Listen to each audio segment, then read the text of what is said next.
Hello, and welcome to Tea, Tentacles, and Talk, cozy conversations about LGBTQ plus romance. I'm your host, Chloe Archer. I'm also a writer of sci-fi and paranormal rom-coms, sometimes with tentacles. You can find out more about me and my work on my website at chloearcher.com. A few quick updates for me this month.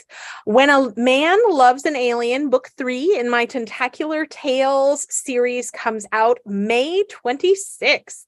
If you haven't checked out my series, it's basically Men in Black meets The Princess Bride, but hella gay and with tentacles. If that sounds good to you, you can find my series on Amazon and in Kindle Unlimited.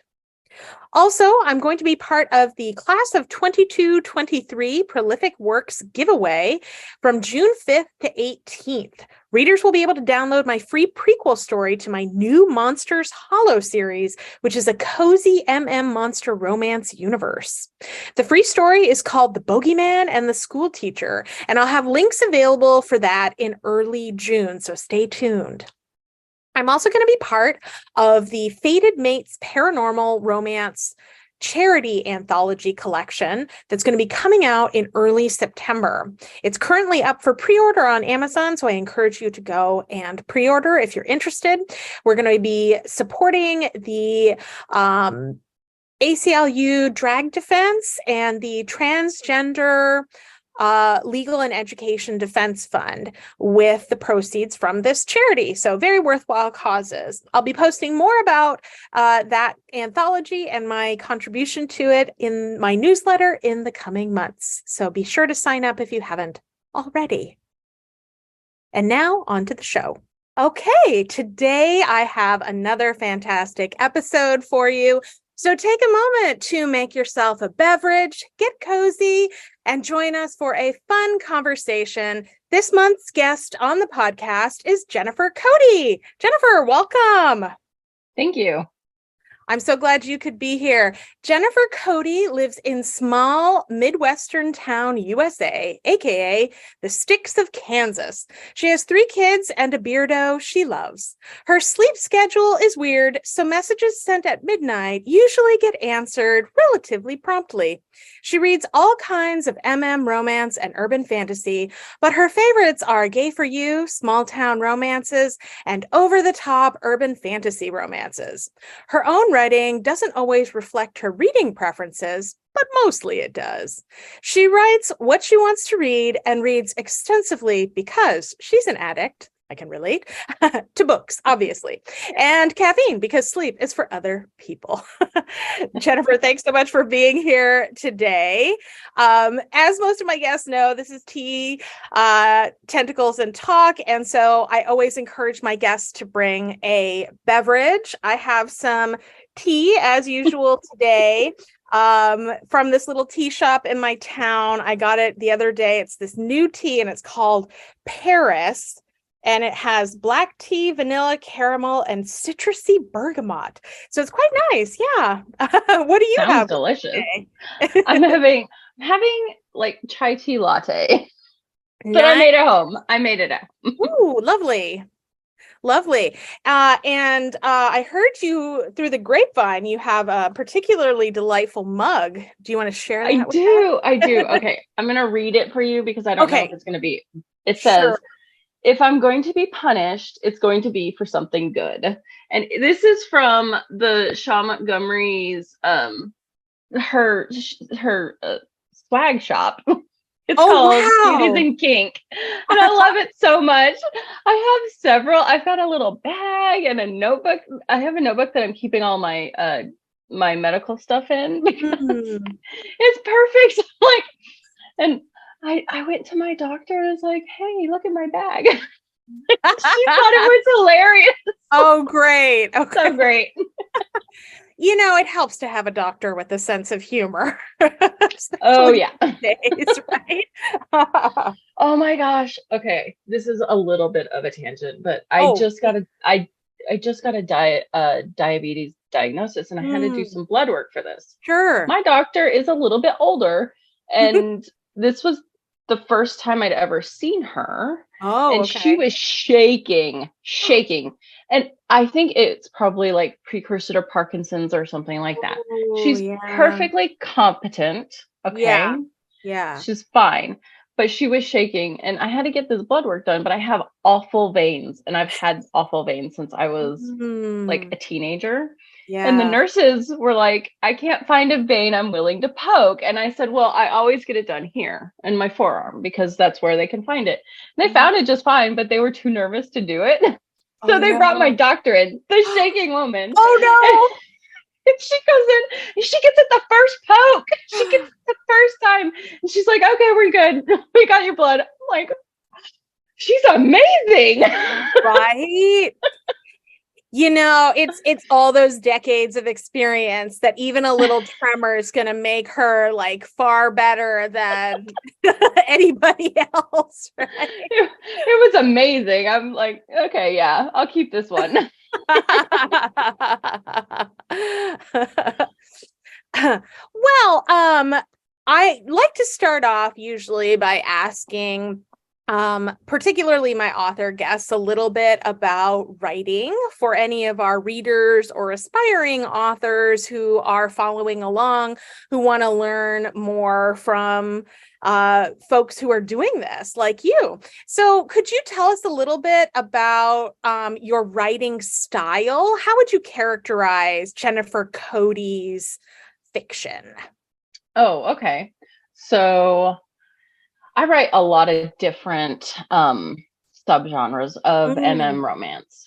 And the reason why I can get away with this, why I can do urban fantasy and I can do paranormal and I can do contemporary and comedy and dark, the reason why I can get away with doing this is because my writing style doesn't change between the mm, subgenres. Okay, my readers who like what I write know what to expect from me. And yeah. there are things that I always do because that's what I want to read. So Mm, my characters always have really good communication skills. Um, they are all of the angst is not in the actual romance part. It's right. outside pressure, things like that. External. Mm, And because they can always count on me not, you know, doing things that they would not expect, then they can enjoy my stories. mm, And like that's how I became a somebody's one click author, because it doesn't matter what subgenre I write, they're yeah. going to enjoy it because they know they can expect certain things. That's really Yeah. cool. Yeah, I think that's great advice for particularly new or aspiring authors to really think about how you can kind of make yourself recognizable and consistent for readers in terms of what they like. How did you figure out what it is that the readers really like most in what you write? Because I mean, that's not always perhaps immediately apparent when you're first starting out, right? Did it take Right. time or like how did you kind of figure that out? Well, okay. I have to admit, this is not my first pen name. Okay. Oh, okay. Yeah. So I had a Mm. practice pen name and I did Mm. not do well with that one. But it was also MF. And MF is Okay. way more competitive as Yeah, far as like getting noticed. sure. But uh, and because the reason is because there's a lot of traditional MF authors, Yes. whereas there's not a lot of traditional authors. That's a Not yet. relatively new thing, Yeah. right? So it's hard to get noticed when you're a tiny fish and with a bunch of big fish going at it. But Right. when you're with a bunch of other tiny fish, it's fine. But sorry, I forgot the question. Oh, how I'm sorry, that's okay. It was more sort of like how did you learn, I guess, as Oh, Jennifer right. Cody, what it is that readers really like about your work that you can kind Okay. of ensure crosses all genres? So with my practice pen name, I didn't do very well, but I was paying attention to what other people were saying, and I was reading reviews, and I was an avid reader. And then when I moved into I joined a bunch of author groups and listened to what the readers were saying, and I basically did market research Mm, for about 2 years. before I Mm. even started this pen name. Oh, And wow. that was helpful because I spent those 2 years writing and not publishing. And so when I started publishing, I could rapid release because I Mm. already had several books ready. I had like Wow. 4 books ready. That's awesome. Five books ready. It was a lot.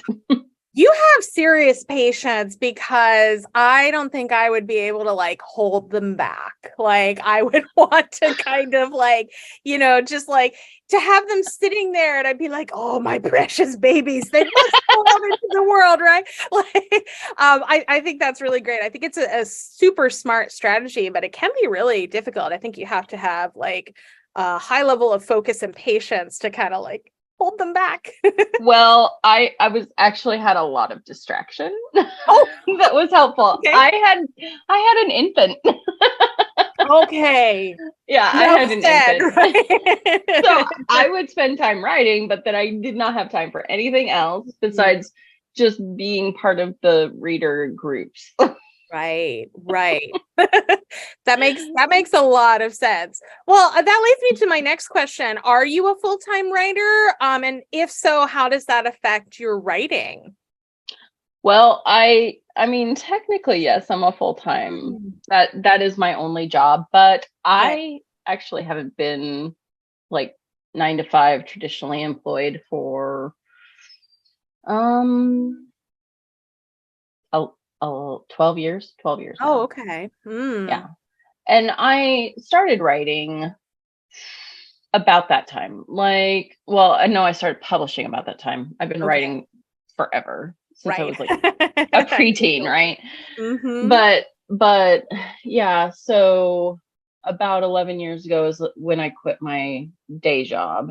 Mm. And yeah, I've been supported by my husband and my parents were very supportive if we needed help and things Yeah. like that. But I've been the only person in our household working for about a year now. Mm. Um, and so yeah, I'm full-time author, but I say that, and I might work like 5 hours a day. Like I don't Yeah, work full time. well, I mean, I think in many respects, the notion of the 40-hour work week is a really outdated kind of concept. And I hugely support actually some of these Scandinavian countries that are moving toward like a 32-hour work week. I think, oftentimes we don't need all that time to get our work done, and having Mhm. more time off to be able to spend with family or doing other things creates so much better like work-life balance. But yeah, I mean, I think a lot of the full-time writers that I have talked to don't write on a full-time, like 8 hours a day kind of schedule, but it is their full-time Yeah. job. And I think, readers sometimes don't always know that like when you're doing this, you're kind of in the background, almost always on call, right? Like there could Right. be an issue that comes up with Amazon. All of a sudden you get an email and you weren't planning to work that day, and now all of a sudden you've got to do and I mean, like the marketing and promotion, all that just never ends. So like I Oh my think, God, yeah, right. it's not always something that I think translates into time clock hours in the same way, but many authors are working very, very hard and quite a long time of what they're doing. And 7 days a week too. Yes, exactly. Yeah. Yeah, I'd seen somebody post on Facebook. I can't remember which author it was a while ago, and they were kind of asking about like, oh my gosh, how do you take time off when you're writing full time? It's really hard. Yeah. Well, tell us a little bit more about your actual writing process. And I know this is a common question, are you a plotter, or as I like to call it, a discovery writer, but it's probably more commonly referred to as a pantser? Where do you fall in that kind of spectrum? Okay, so I am a discovery writer, and that's actually what I call it usually, Oh, is nice. discovery writing. Yes, I'm a discovery writer, but usually it starts out with me like my brain coming up with a scene that it wants to work toward. So Mm. I'll have a scene in my head, and then I will decide character names and major personality points, and then I will just start writing. And the whole point of why I start is to work toward getting to that scene. And so, like, I'm known for pretty complex plots and long, series that the plot is overarching, and it, you get multiple perspectives and things like that. Yeah, that was all pantsed, not plotted. Okay. I love it. But like, I don't revise. I don't revise to the nth degree. I have my first draft, and then I have my betas read it, and then I revise it, and then it goes to the editor, and then I publish it. So I've got four steps in the process to publishing. And I know other authors that pants a lot, and they end up revising 3 or 4 times and editing and things like that. And I just I don't have the patience for that. So I just, as I'm writing, if I write something that is a surprise and doesn't really fit with what I had written before, I just go back at that point. I go back and I find good places to put in the lead up to that, so that it's not a surprise. That's how I pants. Right. So kind of like, how and where do you write? So I'm always really fascinated about kind of like how different writers get into their headspace to do writing. I've encountered some who can write almost anywhere, right? And then others who have to have like their writing cave or whatever. And, I'm a little bit odd in that I dictate almost entirely my first draft. I don't type at all. Where do you kind of fall in that? Sort of, how do you write in the first draft, and like, where do you tend to write? Man, dictators always impress me, because I cannot do that. I cannot talk and plot at the same time. I can't do that.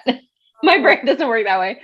I can, I'm one of those, I can write anywhere. Sorry, my phone keeps falling because I keep moving. No worries. Yeah. No, I can write anywhere, but mostly I write either on my couch or in my bed. Because my hips start hurting if I sit in a chair for too long. Oh, sure. Well, comfort is important. Right. Like, if my hips are going to hurt if I'm sitting at like a desk chair, which I have one directly in front of me. I'm in my bedroom right now. And I have a desk and a desk chair, and it's directly in front of me at the end of my bed. But I haven't used it in, I don't know, 6 months. It's been a while. I'll probably start using it again this summer. But yeah, my hips just hurt if I sit for that long. And so I'm a slow typer, so I only type like 1,000 words an hour, and lots of people are like, that's half the speed I type. I'm like, well, that's what I get. And so, because I'm a slow typer, it takes me longer to write my first drafts, but I have to be comfortable for that. So usually crisscross applesauce is how I'm sitting. Well, and maybe if you're writing a little slower, maybe in part that is how and why you don't need multiple editing like passes. Oh, yeah. You might just, sometimes when you're going real fast, you can miss a lot more, but when you're slower, it can mean that you end up with a cleaner, sometimes final first draft than some of us who like rush through. Yeah, that's one of my my beta team. One of the things that they say about my first drafts, my drafts, is that they're much cleaner than other people's. And I edit as I go, because I can't stand those squiggly red lines. They just, I want to, no. So So that actually brings me to another question. What kind of tools do you find kind of help you in your writing process? Like, are you a Microsoft Word kind of writer? I know lots of people who like Scrivener, people who use things like Plotter, which gives me hives, and like, other things, because I am also like about 80% a discovery writer. Mhm. I'm more of a like, I'll plot out the arc of 10 books, broadly speaking, and I'll know the beginning and end of each one, but that's about it. So, Well, that's more than me.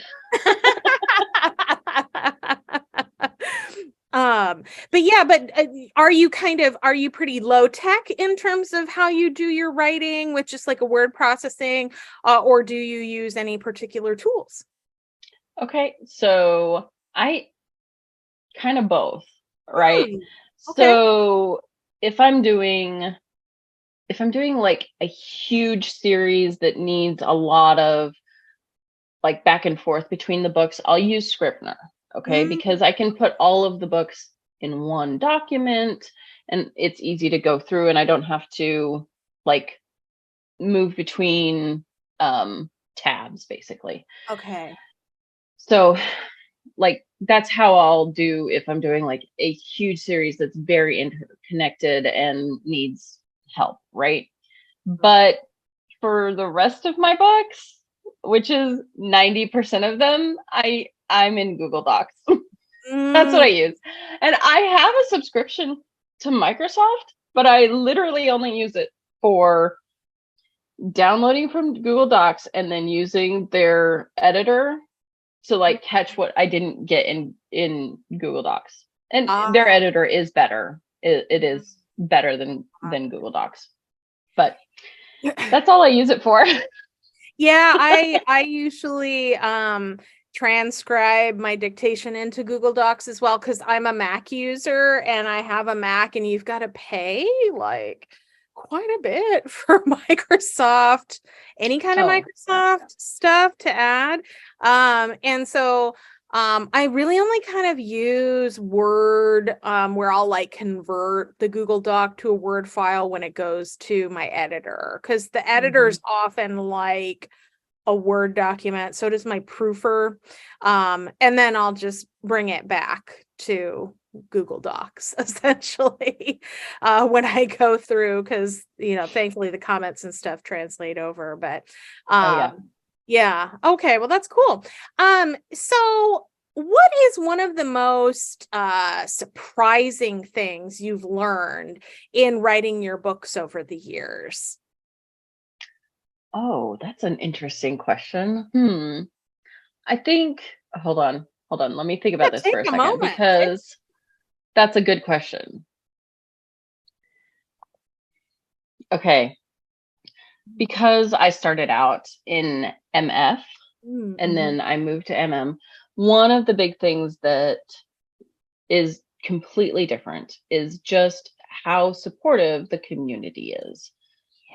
The MF authors will tear each other down without thought. Like they don't even think about this. But MM authors, they're there to lift everybody up. And the idea is that, a rising tide lifts all boats, right? So the the MM author community is amazing. And I love being part of it. It's it's just nice to have colleagues that I like. Right, right. And Didn't I have mean, and before. often we read their books too, Hmm. and vice versa. Yeah, I mean, I think I would love to say to any aspiring authors who are thinking about getting into MM, there is a whole community here that's waiting to welcome you with open arms. Hmm. I know when I started out, like I haven't even been doing this a full year yet, but I just reached out to people. You were one of the people I reached out to really early, and I was just overwhelmed by how kind and supportive everyone was. They would take the time to answer my questions. They would take the time to show interest in investment. And, now I, try to give that back to other people too. Right. And so I think, yeah, it's really surprising because publishing can be a highly competitive industry, just broadly speaking, across multiple genres. But I think, we're kind of a scrappy little niche genre, right? Like the big publishers haven't yet really committed to wanting to seriously publish LGBTQ plus romance on a massive level. And so almost all of us have had to kind of work our way up from the indie ranks. And increasingly, like most of us are self-published because a lot of the small indie publishers have kind of fizzled out and faded away or gone under or whatever. And so I think that kind of we're the scrappy underdog. And so I think that's part of what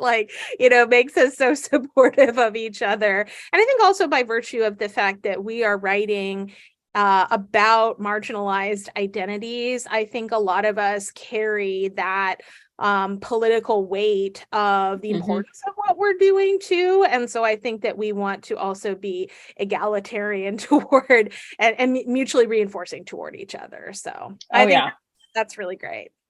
Yeah, definitely the political ideologies, I don't know, like I'm not a big political person. I have opinions, obviously. I think the problem is mostly with people, not with politics. Like people need to be changed. And that's the only way we're going to see any change in policy, right? So I concentrate all of my energy on the people around me and the people that I can actually influence. Right. And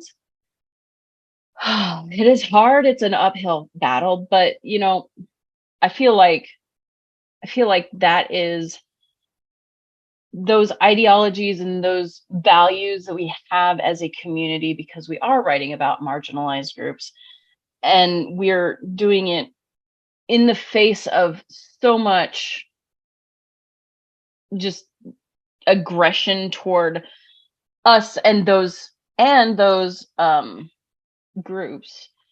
I think that is really one of the most unifying things that we have going for us, and why we are committed to each other, even as we are in competition for readers and on those Amazon charts, we celebrate each other's orange banners and things like that, even though I didn't get an orange banner for my latest release. I did in a smaller category, but not in gay romance. But I wasn't upset about it because I was celebrating the person who did have the orange banner. Right. Yes, I wanted it, but I'm okay with somebody else having it. Right. Right. Well, these things go in cycles, right? I look at it as, well, okay, if it wasn't this one, it will be another one day. Right. I think, but I think also we can't underestimate the I think power of just writing stories about love being love and really kind of making sure that more readers start to find these stories, particularly the ones who really need them, because that's a big way in which we change cultural attitude and perception are by the texts. And I conceive of that very broadly, like written, but media as well, right? I think, I think it's a matter of time before we're going to start seeing more and other LGBTQ romances being optioned for television series or movies and things like that. And that is going to be, I think, a major start to a turning point for things when we start having more of that happen. And we're already seeing it with shows like Heartstopper and others that have, kind of really started gathering audiences to them, right? So Right. So I think we're doing good work. We are doing good work. I just wish I'm really looking forward to the point where there's more LGBTQ options that are happy and not Yes, tragic. I'm tired right. of all the tragedy. Yeah, that's what I tend to write. I'm not really very angsty. I tend to want like the Yes, happy. that's why I read your books. Oh, thank you. I think that like it's good to have a spectrum, but yeah, I remember the early days of MM as a reader, because I've been in this actually for a very long time as a reader before I ever got published as a writer. I started going to GRL in 2014, the year they were in Chicago, and I've kind of gone, this is going to be my first year going as an author, but I've been going ever since, right? And I remember the days of when all of the MM books were like characters in the closet, characters like confronting their kind of identity. And like, I love that we've seen this shift already where an overwhelming majority of stories now are not that kind of dynamic, right? That the characters are out and proud, and it's just part of who they are, and you don't have to spend the whole story angsting about the sexual identity or gender identity of the characters, but that there's other things going on, other adventures they're having, or mysteries they're solving, or that kind of thing. So We're doing other things other than being gay. Right. Because there's a lot more to life than just that. Well, okay, I have to ask because I find this really fascinating. Most authors have to do some research when they are writing because we don't intuitively happen to know everything. And I'm always intrigued to kind of learn what are some of the most interesting or funny or potentially even creepy things that you kind of come across in your research process? Anything you want to kind of share with us that might interest readers? Okay. Yes. Okay, so I actually had to research how easy it is to bleed out if you cut your neck, like if you slice somebody's neck. Okay. Yeah. And I actually learned it's rather hard in real life to like slice deep enough to get to the artery that is going to bleed out, because if you just cut the jugular, it's sluggish and it closes up before you bleed out. Oh, so you need the carotid. Yeah, and it's like deep in there, and it's very protected by lots of veins and tendons and things like that that are not easy to get through. Right. Ooh. And yeah, so that is the like research thing that I think about whenever this question comes up, because even though I write romance, I had to figure out if it was easy to kill somebody by slicing the neck, and how likely you are to survive it, because I wanted my character to survive. Right. They did, obviously, because it's harder than it looks. Yeah. Oh my gosh. I don't even remember what book it was, though. I'll be honest, this gives me like a whole new perspective on like certain true crime shows when they're like, and the victim was nearly decapitated. And I'm like, okay, so that must really take a lot of like serious physical power and force to achieve that. Yeah, I don't normally like dark things, like super dark things in my reading, but like I have a weird like fixation on certain true crime shows, only the ones that are solved. Because I can't stand the ones where it's like, and it's still a mystery. And I'm like, no, I need to like have it solved, right? Like there's something weirdly satisfying about that. But yeah, I don't know why. It's so you know what to do if it ever comes up. Well, there is that too. Yeah. I mean, I feel like a lot of my because I'm actually also a huge horror film aficionado. Nice. And so I love horror movies. But I can't, like, conversely, I cannot watch medical dramas. right? Like the medical stuff is too realistic and it like sets my anxiety off the chart. It's like those shows make me like, then I'll be like, oh my God, what if I have this rare illness that came up in this show because I have this one thing that seems like a symptom or something like that. I'm such a weirdo about these things. But I like creature features. As far as horror goes, that's the only like, well, I like ghost stories too. Ghost movies and creature features are my thing. I have a funny story for you about this. Oh, please tell me. Okay, I don't remember what it's called, but you might know it. The plot is a house and like siblings that lived in the house, and the house is haunted by maybe their mother or something that looks like their mother. Is it with Nicole Kidman? No, it's hold on. I can tell you it was 11 years ago that I watched it on Netflix. Okay. But it was not the others. Okay. Anyway, Oculus maybe? I don't remember. Anyway, I was watching this. It was a horror film, right? Yeah. Ghost story. And I'm watching this and I'm in at the time I was homeschooling. So I was in the classroom because that's where my laptop was. Yeah. And the classroom was the sunroom. So all windows, it was dark at night. And then there was a back door. Mm-hmm. My husband is an amputee in a wheelchair. Okay. This is important because the back door goes down several steps to the backyard that was hilly, and he never goes back there. Yeah. Because the only way to get back there is on dirt. So he never went back there, right? Yeah. So I'm there and I'm watching my movie, and suddenly there's a bang on the door. Oh my God. Scared the shit out of me. I was like, what is happening here? Because as far as I knew, my entire family was in the house and I was watching a scary movie in the sunroom. And I get up and I go to the back door and my husband's out there just waiting on the door. Here, I'm just here to scare you. Rude. I lost a few years off my life. I can imagine. Oh my gosh.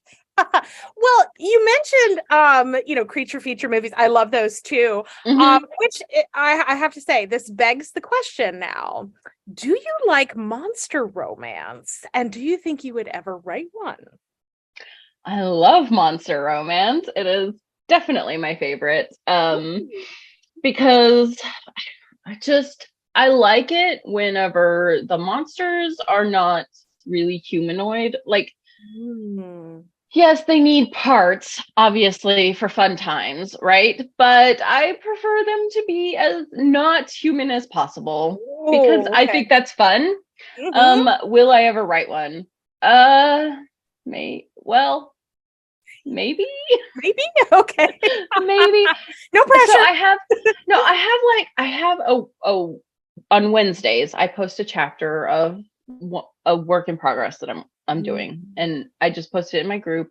And this is how I get like at least 2 or 3 books done a year is just this one chapter a week. Right. Wow. Okay. And last week I did post a chapter where my MCs had fun times in their beast forms.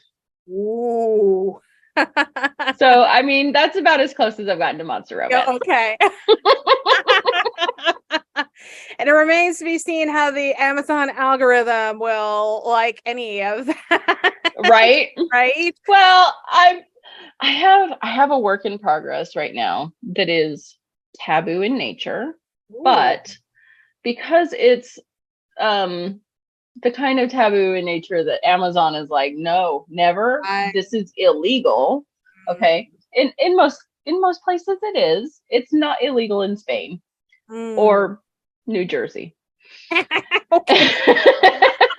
Anyway, this is part of my internet research. I was gonna say the things that I had to research once upon a time. There's 4 states in the United States where it is not illegal to be in a romantic relationship with somebody you're closely related to.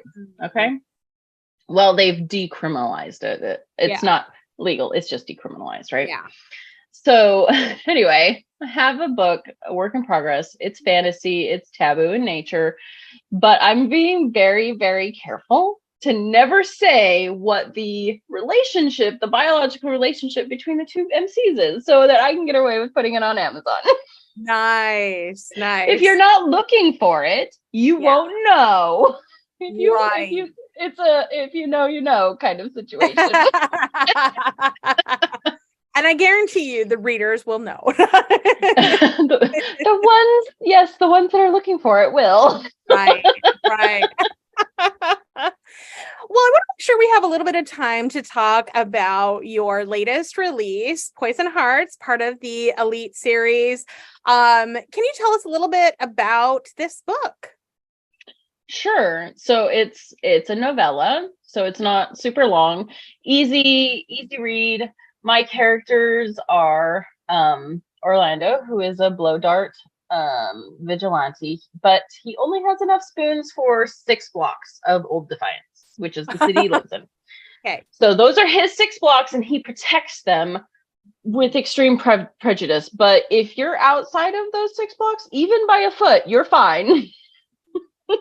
He doesn't have spoons for you if you're not in those 6 blocks. Okay. Mm-hmm. And then the other MC is Shannon, and he was named after my editor, whose name is Shannon. Nice. But yeah, Shannon is a evil genius who has a plan for world domination if he ever gets bored enough to go for it. But he's pretty I'm already having visions of Pinky in the brain. Yeah, right? Well, he's pretty sure if he ever actually conquered the world, he would get bored within 3 days. So he'd just give it back. But yeah, it's a comedy. It's a rom-com. And there's a great supporting cast that the people who read the book are like, hey, is this going to get are these characters going to get their own story? And I'm like, it's a shared world. I was only allowed to do 1 book. Right. Well, but yes, I got permission. Ooh. As long as I don't mention the club, the Anonymous, or the Elite, then I can, or Old Defiance, then I can write whatever I want. And have my characters that my readers want a follow-up book on. Well, speaking of characters, can you tell us a little bit about, like, did you have a favorite character that you wrote in the book? And did you have any characters that, like, gave you a lot of shit in the process, like, were made it difficult to write? Oh my gosh, those boys! They don't always cooperate. I got 3 chapters into that book, and they just shut up. And I was like, dudes, you gotta talk. I have a deadline. Oh my God, I'm getting a phone call. Oh no. No worries. There we go. It didn't ring. Sorry. No, you're okay. Okay. So yeah. So I got 3 chapters in, and the boys just decided they were done. And I was like, you've got to talk to me, because we have a deadline and we gotta get this done. I missed the deadline, but figured out that the problem was they didn't think that I was treating them with the kind of respect that they deserved, and they needed more screen time to dance. They needed to dance. So that's love it. So there's a dancing scene in there, and it's because they refused to talk to me unless I gave them one, even though I don't know how to write dancing. So and I have no rhythm at all. So I also don't dance. I'm in a similar boat. Which is why when I write dance, it's more comedy. Like, it's really tragically bad dance, like That's the typical tango, right? Like, it just doesn't. Because I don't have rhythm. I'm also one of those people, like, I can't, it's so funny. The only kind of like fitness class I can follow along with typically is lower level yoga, where you're doing individual poses and you hold them for a certain amount of time. I can't do the super fast like vinyasa, like, okay, we're there and then we're here and we're here and we're there, like it's too, but like I have defied and like discombobulated so many aerobics instructors over the years, because I'm always like about 8 steps behind where everyone else is. By the time my brain figures out, okay, this is what I'm seeing in front of me, how do I translate it to me? I'm like behind. And like I've had these instructors who are like, no, it's gonna be great, you can do it. I've never had anybody who couldn't do this before. And then at the end they're like, wow, you can't do this.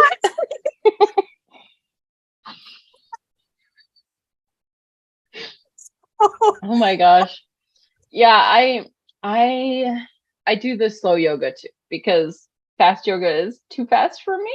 Oh yeah, no, I can't do it. And I can't do the standing on my head stuff. I'm in that point of 40 somethings where like I can my favorite is actually yin yoga, or sometimes called restorative yoga, where you kind of hold these like stretching poses for like sometimes like 5 or 6 minutes to kind of get like a really deep stretch. So it's not a super heavy duty cardio routine, but it really helps with like my back issues, and I've got like arthritis and stuff. And, anyway, I'm sure I'll have to look that up. listeners are all that interested, but yeah, it's helped me a lot, yin yoga. And there's some great people on YouTube. There's this woman called Cassandra. I'm giving her like a free plug here with a K.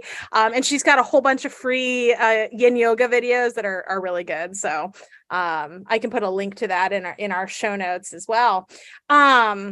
Okay, so we've talked a lot about what you write and your latest project and everything, but tell us a little bit more about like you as a reader. Like, have you always been a voracious reader, and what kind of stuff do you tend to gravitate to most these days? Okay, so I figured out when I was in first grade that if I was reading, I didn't have to do chores. Ooh. And I figured this out because I picked up my sister's copy. It was a children's version of The Telltale Heart. Oh, and okay, she's 3 years older than me, right? In first grade, I love this. Yes. I loved that book. I read that book, I don't know, I probably read it like 10 times at least. I just loved that book so much, but I was like first grade, right? So I didn't actually understand what The Telltale Heart was. Right. Only that it was interesting, and this guy was crazy. But so when I was in first grade, that's when I started reading fiction. And then my grandmother handed me, and mostly I did like children's fiction. And then my grandmother handed me Piers Anthony's Gollum in the Gears when I was 11, and literally have not looked back since. Like my middle school years were spent reading at least 11 books a week. That's how many I could check out from the library. Right. between me and my siblings, I should say. Like I would fill up mine and then also my siblings' library cards, right? So that's how many I could check out a week, and that is what I did not sleep a lot in middle school. Yeah. But I was fine. I had good grades. But yeah, so I started the fantasy when I was 11, and I just kept on. And then at 18, I went to college, and I did not read any fiction at all until I was 25 and got pregnant with my eldest child. And while I was not doing school and working just a little bit and heavily pregnant, my brother took me to, I think it was a Barnes and Noble, and he took me to the bestseller shelf. Sure. Mhm. And at the time, Twilight was out, and that was the first romance I ever read, was Twilight. Oh, wow. And I Okay. loved it. I loved it. But I was 25 and very naive, and now I don't like it as well. But at the time, Mhm. it opened my eyes, to like how great romance is, how great it could be. And Right. yeah, so that's how I got started in romance. But my at this point, I've been an romance reader for about 5 years now. And my favorite authors, I'm just going to say my favorite authors because Oh, I don't sure. have favorite books. Like, I love your books. You're one of my Oh, one thank you. clicks. And then Shaw Montgomery, Mm, because I like kink, but I like it to be not angsty. And she writes really good, low yes. pressure, low Yeah. stress Hmm. kink books, right? And then I love AJ Sherwood because Hmm. competency, all of her characters are super competent and Yeah. they don't have these moments where they're TSTL and, Yes. love that. So, I have favorite authors. I mentioned three of them. There's more, obviously. But Mhm. um yeah, so that's, as a reader, I look for books that are low stress, Yeah. and I typically like paranormal, but I Mm. really enjoy Saxon James and Eden Finley's hockey books. Oh, They're wow. Okay. fantastic. Yeah, yeah, You yeah. know, I sports romance not really my thing, but those two, they get together and it is magic. It is Right. magic. So, Right. you know, I just like the low stress, and paranormal is my preference. Yeah. I end up rereading things a lot because Mhm. my favorite authors are slow to publish. Like Mhm. Tavia Lark, she does fantasy. It's Yeah. so good. It is so good. Hmm. Yes, I'm actually rereading Tavia Lark right now. Nice. I've been debating about getting the audio books because they look good too. So I might have to try the audio too. I find that now because I still have a full-time day job, so writing on the side now I found like my reading time has shrunk Yeah, considerably because there's only so many hours in the day, damn it.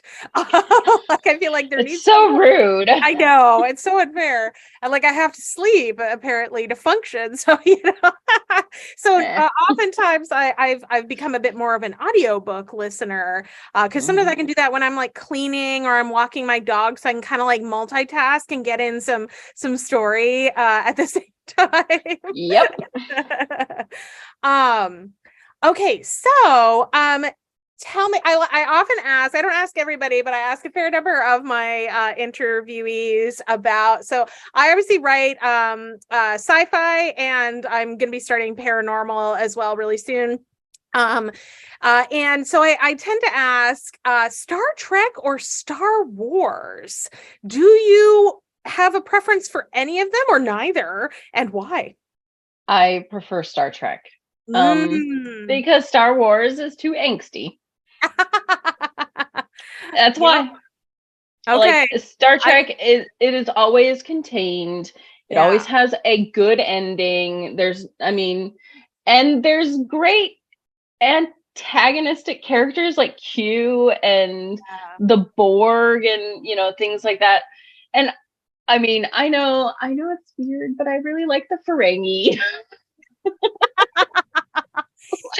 They're kind of lovable, like they're some of them are more villainous than others, like some of Yes. the characters, but like they're also they're they're kind of like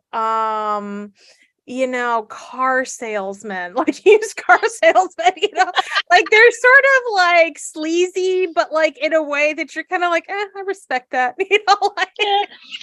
At least they have rules, right? right, it's true, it's true. Yeah. um So, the one of the last questions I like to ask, particularly my romance authors, is, we write stories that are about falling in love and like the difficulties in that whole process. And romance, of course, as a genre is always very fantastical and is not necessarily super reflective of real life, which is sometimes part of what's so wonderful about them. Right. But do you believe in the notion of love at first sight? Yes, kind of. Kind of. Okay. So first, I'm going to have to define love before I Ah, say yes to that. Because to me, there's a difference between attraction and a crush yes. and the feelings that you have for another person that you're like, these feelings are great and I really like that person. For Mhm. me, love is more of a commitment. It is a verb, it's an action that you do, it's actionable. And it is not related to your feelings in general. Okay. Yes, you can have the feeling of love, but for me, the feeling of love is usually a, the feelings accompanied with love is usually affection Mm, or like that person's so cute or I really appreciate appreciation. There are lots of good feelings, but love itself is commitment. And so yes, I believe in love at first sight because lots of parents have babies that they don't love until they see them, right? And right. then at that point they're like, this is the most important person in my world right now and I've got to make sure that they are alive and healthy and growing and becoming who they are. And for me, the idea of love is that what love does is help you become who you are meant to be Mm, and you're always evolving as a person. You're yeah. evolving from the time you're born, even before then until the day you die, hopefully. Okay, Yes. always evolving. Right. So the person that loves you romantically is going to be there for every evolution, going to be pushing you for every evolution of that, of your life. Mhm. So yes, I think love at first sight is something that you can have if you see somebody and you're like, this is a person that I am going to help become who they want to be, who they Mm, are meant to be through every stage of their life. right. But that's different from that immediate attraction and affection and like, wow, I really want to know this person. Right. That is not Butterflies love. and the, yeah. That's not love. It's like I think in my books I call it stages of love. Like that is a Mhm. precursor, it's early love, it's puppy love, things like that. And Mhm. I try to make a difference between the happily ever after kind of love that we're looking for and that first I love you, because that first I love you is not the kind of love you're going to develop into. And I say this with lots of experience, okay? Yeah. Because I married a man I was not in love with. Mm, I i decided that he would be a good stepdad because I had two kids and I mm, needed a partner. And I just decided he'd be a good stepdad, a good partner. And I told him, I'll marry you if you move to where I am, because he had expressed that he wanted me to be part of his life in a permanent way. And he mm. said, all right. And that was the beginning of our relationship. We had Wow. decided, well, I mean, we were kind of friends, internet friends, but we Yeah. decided from that point that we were going to get married, and we were married within about a year. And but it took me, I don't know, I wasn't particularly attracted to him. I wasn't particularly invested, except that I knew if I invested in him, it would be worth it. And so Mm, yes, I am deeply in love with my husband, but I didn't start out that way. mm. So when I say I have a lot of experience with love, I really do, because I didn't marry a man for love. I married him because he would be a good partner. And as it turns out, I'm 10 years in and he is amazing. Like Mm. when I talk about love being supporting somebody and seeing them through all of their evolutions, he is the person that does that for me. He is Wow. always pushing me. Yeah. He is like impressed with me whenever I succeed. You know, he doesn't get jealous, even though like last year I made like $60,000 more than him. And he was like, I'm so proud of you. And he's like, see how easy that was? Because he knows toxic masculinity is all over the place, you know, but this is the man that he's the person that let me know that I was not straight. I didn't realize because I had blinders on, very religious blinders. But he was like, you're not straight. I'm like, what do you mean? I'm pretty sure you're in love with your best friend. And he was right. But you know, that's what I mean. Like, love is something that just, I think, yes, we need fantastical love in romance. We need it to be over exaggerated. We need it to be a good example because there's so few good examples in real life. Yeah. But once you see it and once you have it, man, you don't want to let it go. And anyway, yeah. So well, I think that's really beautiful. No, I love it. It's given me so much food for thought. And I mean, I think that, you know, kind of what you were talking about, it really reminds me, I have a really good friend from undergrad whose parents are from India, and like their whole kind of marriage story and how they got together is very different from like a Western kind of notion.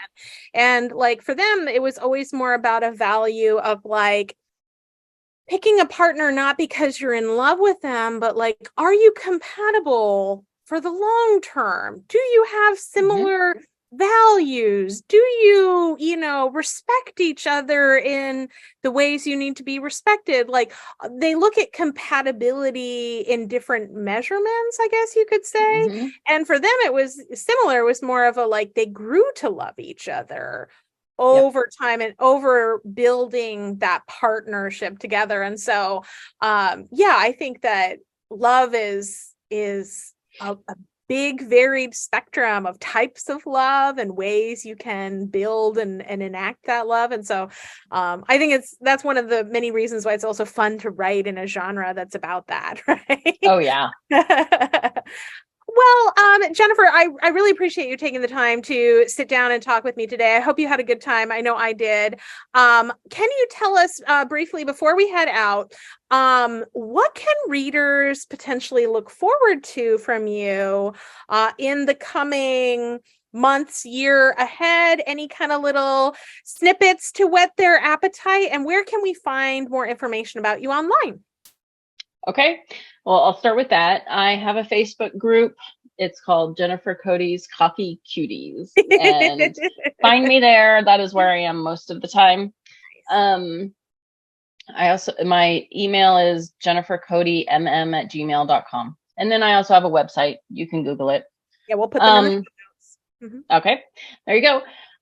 Upcoming. So the next book out will be the second in my urban fantasy series, Hammer and Fist Lextallion. It's called Brick and Brass, and I'm currently working on it. It's currently at 40,653 words. It's right here. But that'll be up next month, and then I will also have let's see. I'm doing quite a few releases during the summer, so I'll have that one. I'll have Hammer and Fist Geminatus. That book is called Gale, and that's also a second in series. Then I'll have a book called Watching Him Out. That's one of the ones that I wrote in my Cuties, a chapter a week. It's coming out as soon as I get a cover on it, which should be at the end of May. Yeah. And then after that, I have a surprise in September for my readers. I'm going to be doing a rapid release of a fantasy in September, a fantasy serial in September, and it'll be fun. I haven't told anybody about that yet, so here we go. You heard it here first. I came up with the first title I came up with the first title like yesterday, and it's called Bards, Barrels, and Necromancers. Not necessarily in that order. Okay, I'm already feeling a D&D vibe. I love it. Yes, yes. It's gonna be funny. It's gonna be irreverent, but yes, very D&D, because that's my experience with fantasy. My most recent experience with fantasy, I should say. And so yeah, there will be another Troubleverse book coming out probably August, maybe. Oh, okay. And then I have a few group projects that are happening, a Fated Mates anthology and things like that. So it'll be fun. Awesome. Well, thank you so much, Jennifer. And thank you to everyone who tuned in today. Next month, I will be interviewing Anna Kensing on the podcast. So if you have any questions you'd like me to ask her, be sure to post them in the Facebook group or our YouTube channel. For now, signing off. Thanks so much.